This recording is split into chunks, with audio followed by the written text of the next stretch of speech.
साला कितनी खुशी होती है ना जब 10 दिन की छुट्टी पे घर आते हैं। कभी बुआ के घर तो कभी मौसी के घर, कभी इधर तो कभी उधर। कभी खुद को समय दे ही नहीं पाते, मिलते ही रहते हैं जिंदगी भर लोगों से। लोगों से मिलने के चक्कर में कभी खुद से मिल ही नहीं पाते हम। फौज में काम करते करते हम इतने सिंसियर हो जाते हैं कि पब्लिक ठगना स्टार्ट कर देती है। 10 का सामान 20 रुपए में बेचते हैं दुकान वाले। कनपट्टी के पास 6 बाल देखे नहीं कि सामान का रेट बढ़ जाता है, क्योंकि वे जानते हैं कि ये फौजी लोग हैं, बार्गेनिंग करना नहीं जानते। और सच कहें तो हमने कभी मोल भाव करना सीखा ही नहीं,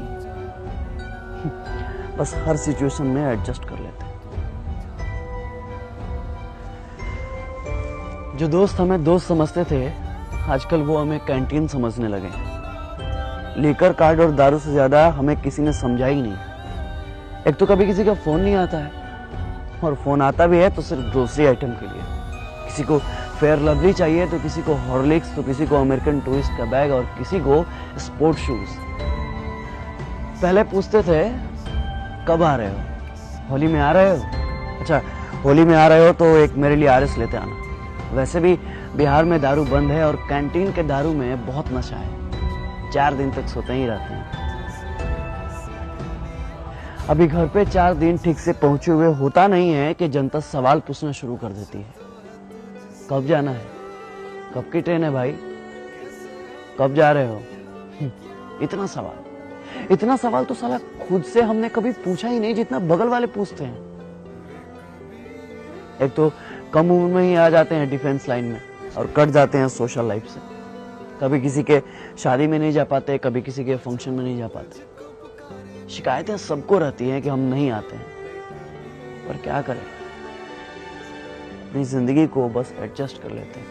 अपने पर्सनल लाइफ को सोशल लाइफ से कनेक्ट ही नहीं कर पाते, क्योंकि फौजियों का कोई सोशल लाइफ ही नहीं होता। अरे कंफर्म टिकट की तो दूर की बात है, साला 3 महीने पहले छुट्टी तो कंफर्म है। और हाँ, यह सब हम कुछ बोल भी नहीं सकते, क्योंकि फौजियों के लिए छुट्टी एक प्रिविलेज है, मौलिक अधिकार नहीं। जितना हमने संविधान को समझा है ना, उतना संविधान ने हमें समझा ही नहीं। हमारे अधिकारों में टर्म एंड कंडीशन अप्लाइड कर दिया गया। सेना में पॉलिटिक्स नहीं है, लेकिन आजकल सारा पॉलिटिक्स सेना पर ही होता है, क्योंकि घर घर में हॉर्लिक्स से ज्यादा पॉलिटिक्स चलता है। अब क्या फर्क पड़ता है भाई साहब को कि बगल में 4 घंटे से कौन था? जब कंफर्म सीट नहीं मिलता ना साहब, तो बाथरूम के बगल में कहीं भी सो जाते हैं। कहीं भी मतलब कहीं भी। ऐसे तो हमने कई बार अपने कंफर्म सीट पे लोगों को जगह दी है, अपने साइड लोअर को मिडिल अपर सेक्शन भी किया।